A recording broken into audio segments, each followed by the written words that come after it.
Salam sukses. Baru 5 hari setelah pelantikan dan langsung disusul dengan lengsernya Jokowi, ternyata suhu politik masih tetap memanas. Para kelompok-kelompok pembenci Jokowi dan keluarganya masih tetap melancarkan serangan-serangan. Saat ini serangan-serangan lebih diarahkan kepada Wapres Gibran yang selalu diremehkan, bahkan sampai dibully. Karena Gibran dianggap tidak mampu fungsinya sebagai Wapres untuk menjalankan pemerintahan ini. Tetapi ada yang menarik dan mengejutkan adalah pernyataan dari pengamat politik Adi Prayitno yang mengatakan bahwa Gibran yang seolah-olah oleh para kelompok pembenci dan para kelompok pembuli ini dianggap tidak perform di dalam menjalankan pemerintahan ini karena Gibran jarang memberikan keterangan-keterangan politik secara terbuka pasca dijadikan sebagai Wapres. Ternyata sebenarnya Gibran adalah wakil presiden yang bukan sekedar kaleng-kaleng. Gibran ternyata bisa dan telah menunjukkan bukti nyata dengan menunjukkan kerja-kerja nyata dan kerja cepat yang langsung turun berhadapan dengan masyarakat. Jadi inilah cara cerdas Gibran untuk membungkam para kelompok-kelompok yang selalu meremehkan dan membuli Gibran secara langsung atau secara tidak langsung. Nah, kali ini Gibran secara tidak langsung telah menjawab para kelompok-kelompok ini dengan bukti-bukti nyata kerja cepat sesuai dengan fungsinya sebagai pembantu presiden. Bahkan Adi Pray juga mengatakan dengan belusukan Gibran yang intensif dan agresif ini ke depan justru akan berpotensi bahwa ekspos atau pemberitaan-pemberitaan soal pemerintahan ini akan diarahkan pada pengakuan prestasi kerja nyata Gibran. Lalu seperti apa bukti nyata kerja cepat Gibran ini? Inilah videonya.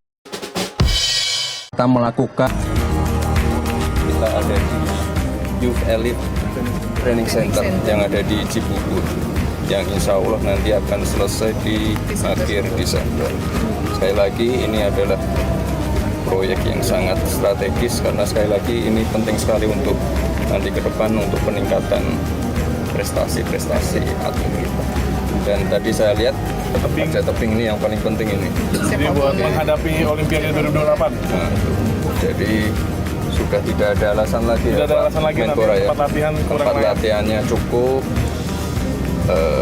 Nanti kita tinggal genjot prestasinya aja. Wapres Gibran Raka Buming Raka meninjau perkembangan pengerjaan Stasiun Monas dan Stasiun Tamrin yang menjadi bagian dari MRT Jakarta Fase 2.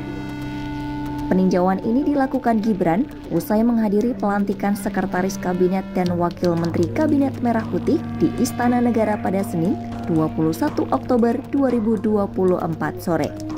Ya, saya kira dalam bantahan itu bagi saya menjadi nyata ya, bahwa Gibran itu tidak seperti yang dibulikan oleh publik. Ya. Sekalipun misalnya belakangan Gibran itu jarang memberikan keterangan-keterangan politik secara terbuka terkait dirinya sebagai Wapres terpilih, tapi kan Gibran dengan kerja-kerja nyata, kerja-kerja yang kemudian turun langsung ke masyarakat, ingin tunjuk bahwa dia adalah wakil presiden yang sebenarnya bukan kaleng. Tinggal kita tunggu apa gerakan politik ke depannya.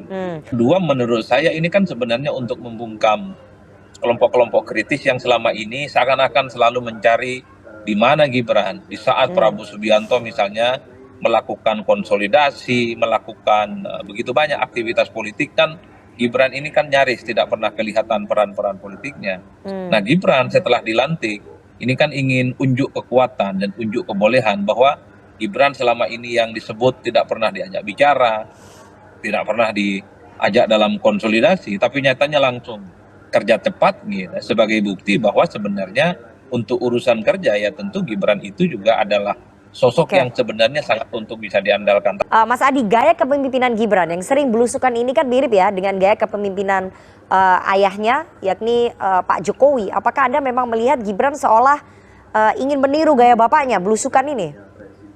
Ya, yang jelas satu hal, Rifana, bahwa setiap perilaku dan tindakan politik Gibran ke depan ini akan memunculkan satu diskursus publik yang berkelanjutan.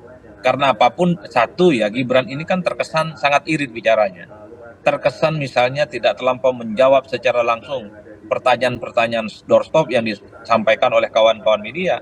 Tapi pada saat yang bersamaan, dari segi gestur politik, Gibran ini langsung dia turun ke masyarakat. Ketika misalnya meninjau soal MRT atau misalnya hadir dalam simulasi makan bergizi gratis, ini kan selalu jadi berita, ini kan selalu viral.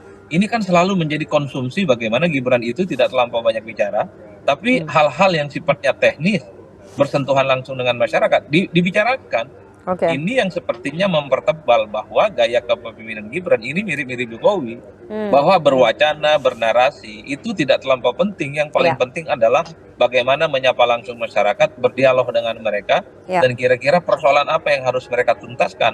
Oleh karena itu, kalau Gibran melakukan belusukan dan kerja-kerja semakin intensif dan agresif, ini tentu berpotensi bahwa pemberitaan, bahwa exposure terkait akan lebih dengan banyak ke Gibran ya. Iya, pasti akan lebih banyak mengarah kepada Gibran Raka Buming Raka.